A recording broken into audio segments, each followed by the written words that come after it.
네, 미국 정부가 AI에 이어서 로봇을 국가전략산업으로 규정하고 본격적인 육성에 나섰습니다. 미국의 이런 정책 변화는 한국의 로봇 관련 기업들에게도 새로운 기회이자 또 도전이 될 수 있습니다. 자, 그리고 이 로봇 산업에서 중국도 우리가 빼놓을 수가 없는데요. 이 미중 기술 패권 전쟁까지도 함께 봐야 될 것 같아요. 김동영 KDI 전문연구원과 함께합니다. 안녕하십니까? 안녕하세요.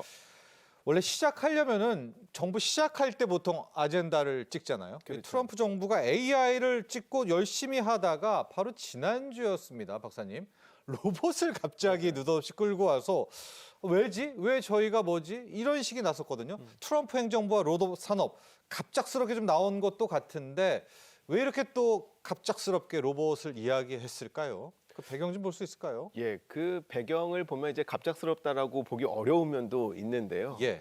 이 트럼프 행정부가 2기에 들어서면서 AI를 강조를 했는데 그러면서 이 로봇 산업을 지목한 이유에는 크게 두 가지를 들 수 있습니다. 한 가지는 미국의 제조 패권 회복이라는 자신의 공약이 한 가지가 있고요.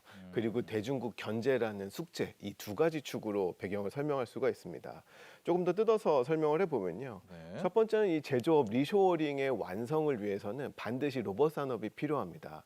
결국에 제조업이라고 하는 건 누군가 만들어야 되는데요. 네. 이 미국은 아주 오랜 기간 제조업을 공동화 시켜놨기 때문에, 그러니까 외주화를 많이 준 거죠.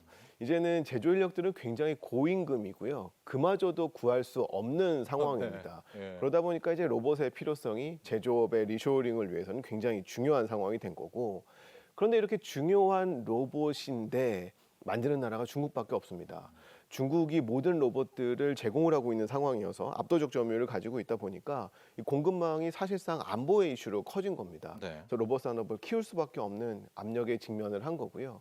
아무리 AI가 발전을 한다 하더라도 이것이 생산성으로 연결되기 위해서는 실제 물리 현실에 어떤 영향을 미칠 수가 있어야 됩니다. 그러니까 이 물리적인, 피지컬적인 부분과 AI가 연관되어야 실질적인 부가가치로 연결되기 때문에 네. 이 세 가지 측면에서 미국이 로봇 산업을 다시 한번 들고 나왔다라고 설명할 수 있습니다. 자, 이렇게 또 설명을 해 주시니까 당연히 트럼프 행정부에서는 로봇이 필수 불가결했네 이런 생각이 좀 듭니다. 그중에서 두 번째 이슈 가보도록 하죠. 이젠 저희들도 잘 알고 있는데 중국이 여러분 로봇 강국이었더라고요. 심지어 휴머노이드 로봇에 있어서는 미국보다 조금 더 앞선다라는 평가를 내는 연구기관도 있어요. 중국의 로봇 산업의 현황 한번 볼까요? 네, 이제는 더 이상 중국을 우리가 추격자라고 보는 시각은 이제는 걷어들여야 됩니다. 그래요? 대부분의 하이테크 산업에서는 중국이 선도 위치를 차지하고 있는 현실이 구현이 됐습니다. 예. 그래서 우리가 이제 중국이라 하면은 세계 공장 뭐 이렇게 표현을 했는데요. 이제 좀 바꿔야 될 것 같습니다. 세계 공장의 자동화 강자입니다. 그만큼 로봇에 대해서 굉장히 큰 경쟁력을 가지고 있는데요. 국제 로봇 연맹이 이번에 발표한 통계치를 가지고도 여실히 드러납니다. 일단 전 세계 시장의 과반을 장악을 하고 있습니다. 현재 전 세계에서 새로 설치되는 산업용 로봇이 2대 중에 1대는 전부 다 중국으로 들어갑니다. 그러니까 세계 절반이네요. 세계의 절반. 그렇죠. 신규 예. 설치 54%가 중국에서 설치가 되고 있고요. 예. 이건 나머지 모든 국가를 합친 수보다도 큽니다. 네. 게다가 이러한 수치가 12년 연속 이어지고 있고요. 미국과의 양적인 체급 차이도 사실 엄청납니다. 미국은 안보 위기를 거론할 만큼 그 로봇의 위험도를 높여주고 있는데요. 신규 설치 대수가 중국이 약 30만 대 정도라고 한다면 미국이 한 3만 5천 대 정도다 보니까 굉장히 큰 격차를 보이면서 매년 로봇의 신규 투입이 이루어지고 있습니다. 네. 게다가 누적 운용 대수만 하더라도 중국이 약 200만 대, 한 150만 대에서 200만 대로 추정을 하는데요. 굉장히 큰 규모의 로봇 산업이 중국 내에서 구현이 되고 있는 실정입니다. 네. 게다가 이런 양적인 문제뿐만 아니라 질적인 부분에서도 굉장히 성공을 하고 있는데요.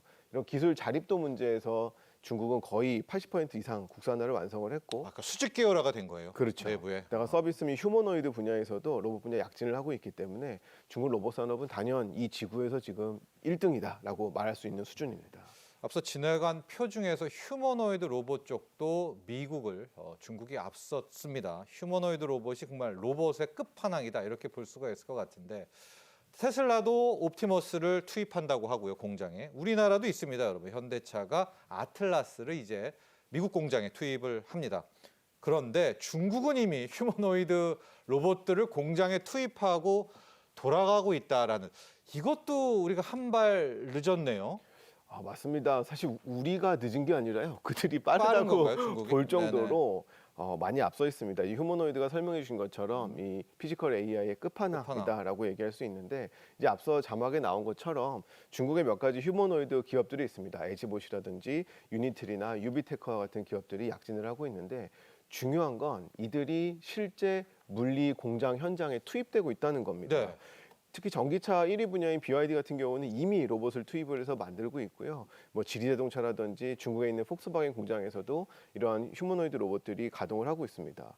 문제는 이게 왜 무섭냐 하면 이들이 실질적인 데이터를 축적을 하면서 사람처럼 실패하고 다시 배우는 과정들을 계속 거듭하고 있다라는 겁니다. 그러면서 그 누구도 따라올 수 없는 이 AI 측면에서도 강자 위치에 들어서고 있기 때문에 계속 공부하고 있네요. 저 친구들도 지금. 그렇죠. 네. 이 휴머노이드 분야가 굉장히 빠르게 휴머노이드가. 올라가고 있는 상황입니다. 보시는 것처럼 이 본체 개발만 하더라도 중국이 저렇게 압도적인 기업 수를 보이고 있고요. 결국에 전 세계에서 이런 것들을 만들 수 있는 나라는 중국이나 미국, 일본, 한국 이 정도밖에 존재하지 않는 상황이다라고도 볼 수 있습니다. 근데 로봇 산업에는 이제 필연적으로 노동계의 반발이 있잖아요. 그렇죠. 우리나라도 우리 노동 시장들 또 우리의 또 노조들의 반발이 있는데 중국은 이런 게 없나요? 이렇게 로봇을 막 공장에 투입해도 중국 인민들은 그냥 받아들입니까? 이걸 어떻게 봐야 될까요? 네, 굉장히 어려운 질문인데요. 사실 중국의 무서운 점은 중국이 나아가고자 하는 비전을 이런 인민들하고 큰 틀에서 공감을 하고 있다는 겁니다. 중국이 어떻게 이렇게 빠르게 갈 수 있느냐라는 점들에 대해서 많은 분들이 궁금해하시는데요. 일단 중국은 모든 사람들이 이득을 얻을 수 있도록 성장 중심의 전략을 세웁니다. 그러니까 당장에 내 일자리가 없어지더라도 기업, 경제 전체가 성장을 통해서 나에게도 이득이 돌아올 수 있는 구조들을 만드는데요. 그 중에 하나가 이 지원입니다. 전폭적인 지원이 이루어지면서 많은 사람들이 이에 혜택을 얻을 수 있게 합니다. 로봇을 생산을 해도 지원금을 주고요. 로봇을 써도 지원금을 줍니다. 모든 사람들이 이 지원금의 혜택을 받을 수 있게 하는 거고요. 예. 그 과정이 굉장히 촘촘합니다. 완벽한 공급망을 만들어 간다고 볼 수가 있는데요. 앞서 말씀드린 것처럼 80%의 국산화율을 완성했다라는 건 중국 내 존재하는 많은 스타트업이나 많은 중소기업들이 모두 이 휴머노이드 생산과 관련된 일을 하고 있다라고 중소기업도요? 봐도 무방합니다. 약 스타트업 지원을 위해서 208조 원의 규모의 기금을 조성을 해서 지원을 하고 있기도 합니다. 이런 것들이 이제 가격 경쟁력으로 연결이 되는데요. 미국의 휴머노이드가 1억이 넘습니다. 근데 중국의 휴머노이드는 2천만 원 정도여서 실제로 쓸 수 있는 이러한 로봇 상용화가 이루어지고 있는 현실입니다. 또 이런 것들은 이 풍부한 로봇 공학자 덕분에 가능하기도 합니다. 네. 내부에서 많이 양성도 하지만 미국에서 공부한 많은 공학자들이 다시 중국으로 돌아와서 기여하고 있는 모습들도 이 중국이 빠른 성장을 가지고 있는 배경 중에 하나라 할 수 있습니다. 트럼프 대통령이 너무 늦은 것 같다라는 생각도 좀 들거든요. 미국의 AI는 앞서간다고 쳐도 로봇에서는 지금 약간 1위를 내준 것 같아요. 어떤 정책으로 미국이 빠르게 좀 로봇 산업을 부흥시키고 약진할까요? 네, 이제 미국이 도대체 어떤 산업, 이제 어떤 지원책을 보여줄까 이런 것들을 우리가 예상을 해볼 수가 있는데요. 사실 닮아 있을 겁니다. 중국을 닮아서 여러 지원책들을 쓸 건데요. 먼저 행정명령을 발동할 가능성이 있습니다.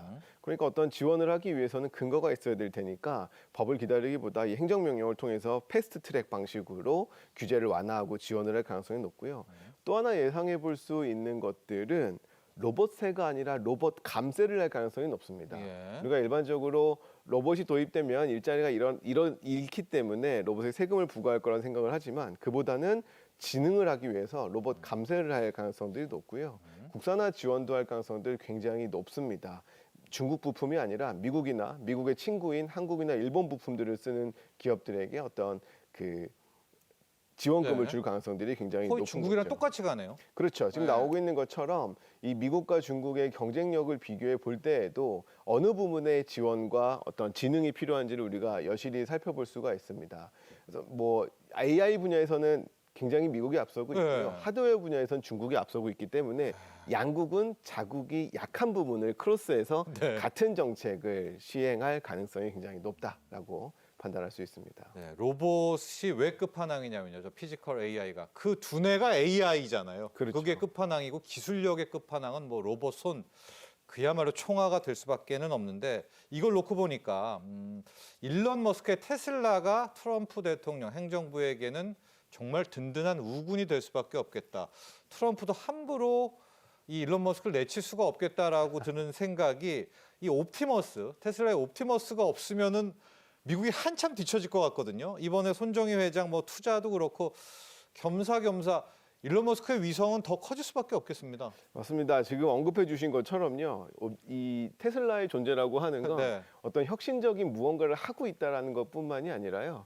이 대규모 제조가 가능한 유일한 공장을 가지고 있는 주체다라고 네. 볼 수도 있습니다. 예. 아무리 AI 알고리즘이 발달하다 하더라도 이런 것들을 저런 로봇을 만드는데 능력이 부족하다면 구현될 수가 없거든요. 테슬라는 대규모 그 생산이 가능한 공장과 능력을 가지고 있는 한 주체이기 때문에 미국이 결코 무시할 수 있는 그런 주체는 아닙니다. 근데 앞으로 2, 3년 정도가 골든 타임일 겁니다. 이때 이제 어떻게 하느냐가 일론 머스크가 가진 미국이 가진 능력을 중국을 따라잡는 데 쓸 수 있을 거냐라는 점들을 가늠해 볼 수 있을 것 같습니다. 자, 우리가 그런데 남 이야기를 할 때가 아니죠. 미국 로봇, 중국 로봇, 우리 대한민국, 우리 한국의 로봇 산업 이야기를 해야 될 텐데 중국은 앞서도 얘기했지만 수직 계열화가 됐어요. 네. 미국이 일단 로봇 산업을 간다면 미국 쪽의 어떤 밸류 체인에서 우리 한국 로봇 산업이 나름의 부가가치와 기회가 열릴 수가 있을까요? 우리 한국 로봇 산업 이야기 좀 해보죠. 그렇죠. 사실 세상이 아무리 좋아져도 우리한테 안 좋으면 별로 소용이 없는 거잖아요. 우리가 못하면 그러게요. 그렇죠. 네. 그래서 우리가 이 기회를 잘 이용할 필요가 있는데요. 그 중에 하나가 말씀하신 것처럼 이 밸류 체인에 어디에 들어갈 건가입니다. 첫 번째는 완제품 수출이 확대될 수가 있습니다. 미국이 가지고 있는 AI 중간재를 우리가 가지고 있는 제조 역량에 붙이는 일들이 발생할 수 있잖아요. 예. 그래서 우리의 하드웨어가 수출될 수 있는 가능성이 하나가 있고요. 미국이 아무리 대규모 로봇을 생산해낸다 하더라도 그 부품까지 하루아침에 대체할 수는 없습니다. 네. 그래서 우리의 이 소재, 부품, 장비 네. 기업들이 혜택을 볼 가능성들이 있습니다. 그리고 이러한 공급 안정성은 굉장히 장기에 걸쳐서 시행될 수 있다라는 점이 긍정적인 점들이고요.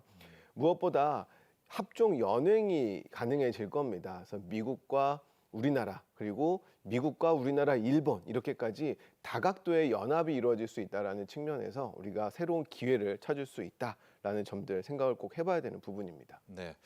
게다가요, 우리 한국 로봇 산업에도 너무나도 다행인 것이 이제 현대차가 있었습니다. 현대차가 보스턴 다이나믹스라는 또 기업을 인수를 했는데 그 보스턴 다이나믹스의 아틀라스 로봇, 뉴 아틀라스가 꽤나 좋아서 우리도요, 미국의 이 메타 플랜트 아메리카 공장에 투입할 정도라고 하거든요. 현대차의 로봇, 이 뉴 아틀라스 한번 점검해 봐주시죠. 이것도 없었으면 우리가 큰일 날 뻔했는데 네. 꽤 좋은 평가들이 나옵니다, 지금. 예, 맞습니다. 계속해서 업데이트가 되고 있고요. 예. 일각에서 이제 다크 팩토리가 가능한 거 아니냐라는 이야기들도 있는데요. 스마트 팩토리가 아니라 요즘 다크 팩토리라는 용어도 많이 써요. 그렇죠. 모든 공정이 로봇에 의해서 이루어지면 전기를 킬 필요가 필요가 없으니까 이제 공장이 껌껌해져서 다크 팩토리라고 하는데요. 사실 거기까지 가면 좋은데 아직 거기까지 가기엔 조금 어렵습니다. 네. 근데 말씀하신 것처럼 하드웨어적으로도 계속 발달을 하고 있습니다. 과거에 이제 유압식이었기 때문에 저렇게 뭐 한번 덤블링을 하고 나면 온몸에서 기름이 새어 나오는 그렇죠. 그런 모습들이 네. 보였는데 이제 전기식으로 업그레이드가 된 만큼 그러한 어려움들도 다 극복을 해냈고요. 게다가 이제는 많은 부분이 정밀해졌습니다. 그래서 정말 위험한 부분에서 인간을 대체할 수 있는 여러 역할들이 늘어나고 있는 게 오늘날 현대가 보여주고 있는, 현대가 인수한 이 보스턴 그룹이 예. 보여주고 있는 로봇이고요. 이렇게 되면 생산성과 직결될 수가 있다라는 점에서, 그리고 인간은 보다 더 안전한 환경에서 일을 할 수 있다라는 측면에서 이 로봇의 발전은 기대해 볼 만한 부분들이 있습니다. 게다가 이제 우리나라가 아니라 왜 미국에서 시작하느냐, 그런 질문들이 있을 수 있는데요. 역시나 이런 인건비나 어떤 노동 구조에 대한 것들이 미국에서 시행될 유인이 가장 높기 때문에 네. 미국 시장에서 가장 먼저 이런 투입들이 이루어지고 있는 현실입니다. 좋습니다. 우리가 이제 미국, 중국처럼 우리도 막 저런 휴머노이드 로봇을 바로 투입하면 좋겠지만 한 걸음부터 가야 되겠죠. 특히 이제 국내 공장에서도 스마트 팩토리라고 해서 일부를 로봇 공정으로 좀 바꾸기 시작하고 있거든요. 우리 제조업도 이 로봇 공정으로 되는 전환도 우리가 좀 빠르게 고민해 봐야 될 것 같습니다. 이게 노동 문제와도 연결이 돼 있기는 하나 여기서 놓치면 완전히 또 밀려날 것 같거든요. 우리 한국 제조업들은 앞으로 어떻게 좀 구축해 나가야 될까요? 예, 이게 지금 로봇이 굉장히 중요하고 휴머노이드가 중요한 시기이긴 합니다. 그런데 우리의 눈은 하나 더 앞에 있어야 되는데요. 미국이 AI에 발달되어 있고 중국이 로봇 산업에 발달이 되어 있다면 우리는 이제 이것들을 하나로 엮는 생태계를 조직할 필요가 있습니다. 네. 아마도 그게 디지털 트윈과 같은 현 시스템들일 겁니다. 이 AI와 로봇에서 나오는 데이터들이 서로 유기적으로 연동이 되면서 최적화를 가져올 수 있는 제조의 시스템들을 구축할 수 있는 제도적 기반들 마련을 해야 되는데요. 네. 그중에 오늘 강조하고 싶은 건 이 데이터입니다. 데이터 표준화가 이루어져야 되고 데이터 표준화요? 공유와 거래가 이루어지지 않으면 우리는 AI와 로봇에서 나오는 데이터를 이용할 수가 없습니다. 예. 독일의 가이아 X라든지 일본의 우라노스 X와 같은 데이터 플랫폼들 우리도 공민을 할 그러한 시점이다라는 것들이 이런 상황에서 우리의 제조업 경쟁력을 높이기 위한 하나의 전략들일 겁니다. 저 로봇들의 움직임이랍니다. 행동 하나하나가 다 데이터라는 말씀이죠. 그렇죠. 예, 그것들을 축적해 놔야 또 노하우에 있어서도 빠른 발전이 있다. 이런 제언도 함께 해주셨습니다. 자, 지금까지 김동영 KDI 전문 연구원과 함께했습니다. 오늘 감사합니다. 감사합니다.